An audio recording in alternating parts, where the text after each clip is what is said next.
What's up guys, welcome back to the channel. Today I've got an interesting video. I'm sitting here in my 2021 Ford Raptor. If you haven't seen any of my previous videos covering my Raptor, be sure and go watch those. But today I'm going to be walking through installing this, I believe it's pronounced Kykr, I could be totally butchering that. I got a screen protector for the infotainment screen. I'm going to walk through the process of installing that and give you guys a quick demo of some of the features of the infotainment system in this Ford Raptor. So one of the coolest features on the new Gen 3 Raptors is the giant 12-inch infotainment screen. I got this screen protector from Amazon. I'm just going to go ahead and open this up and just kind of demonstrate this real quick.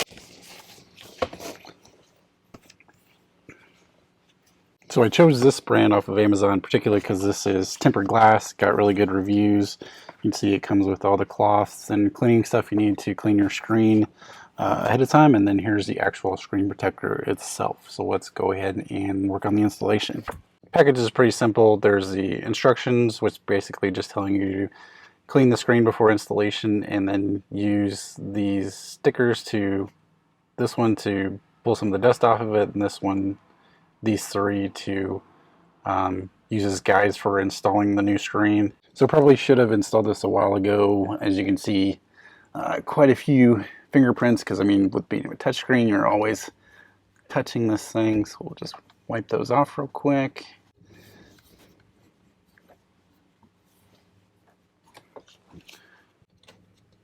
So we've got that looking pretty clean. We'll pull off this dust absorber sticker and just go through and try and pull any more dust off if we can, just to get as clean as possible before we put the new screen protector down on it. We'll wipe it down again one more time. And here's the screen protector itself. You see it's got a marker on here to signal this is the back side, so we'll be mounting it like this. Just make sure it fits properly, which looks like it does. So you can see I've got the guide stickers attached to the bottom, so I'm going to carefully put this in place here. So push those down. Once we feel like we're kind of lined up, then all you do is pull this forward, pull off the back carefully, and then push it in place.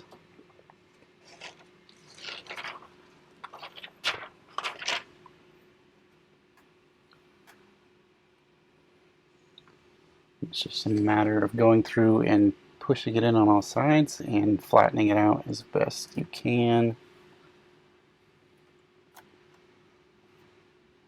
That's where it comes in handy. If it doesn't lay down exactly flat, you get some air bubbles. Take either like a credit card or a little squeegee and kind of push some of those out.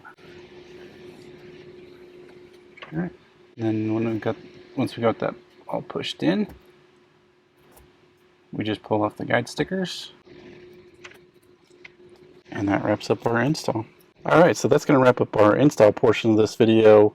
It's great we've got this protected now. Like I said, this is tempered glass, so anything happens to the screen protector or any damage gets done to the protector itself, it's going to protect the screen underneath and keep it looking new for years to come. Anything happens to the protector, we can just pull it off and replace it pretty easily. So the other thing I want to do in this video is just kind of walk you guys through some of the functionality of this sync system. Now, one of the coolest parts is this does have remote Apple CarPlay. As you can see, you get it in this tiny screen here, and then you've still got this sidebar over the side. One of the things I found handy is the bed camera. As you're going down the road, you can turn that on and kind of see what's going on behind you, or if, say you were pulling a trailer or had something in bed you wanted to keep an eye on. That's really handy for that. So remote Apple CarPlay, got all your functionality here. Got your audio. We go to the navigation. Navigation system is pretty cool.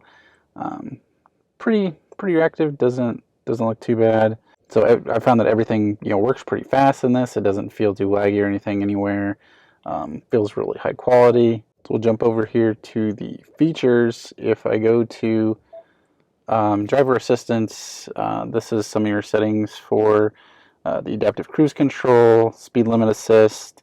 It comes with a lane keeping system that'll keep your truck centered in the lane. Just some other kind of settings there you can change. If I go to the Pro Power onboard, this will give you the information on your generator from if you had the truck on. So zone lighting, this is where if you were out camping or something like that and you wanted to get some more light around the truck, you could just go through and turn on the lights one by one, which is pretty cool. You can go to towing, you've got all your towing settings there. So on this sidebar, you've got several different options of what you can put over here. Pro Power. You can do this zone lighting in this sidebar. And this is usually what I have it on with the bed camera. So up top here, you've also got a button to turn on the front camera. So toggle that on. So you've got your 360 camera over here and then your front camera on the left side. If you wanted to change the view, you could switch that to just the front camera and it'll blow that up to the whole screen. This gives you a little bit different perspective where you can see where your corners are a little bit better as you're parking. That's the bed camera. You can blow that up the entire screen. I think on this you can hook up a trailer camera if you're pulling a trailer. This will really come in handy if you're trying to attach to a trailer or give you that overhead view so you can see exactly where the trailer hitch is. And there's your kind of your standard backup camera. As you can see, if you push this button, you're in a parking lot looking for a parking space. This can help you with the auto parking features that it comes with. So lots of cool stuff in the system. I'm still kind of going through and figuring everything out. But overall, loving this thing. All right, well, that's just about going to wrap up things for today's video. Just wanted to do a quick walkthrough on the screen protector install, demo a few of the features of the sync system. So guys, I've got a lot more videos in the work, a lot of content coming. So be on the lookout for that. As always, appreciate you guys watching, and I'll catch you in the next one.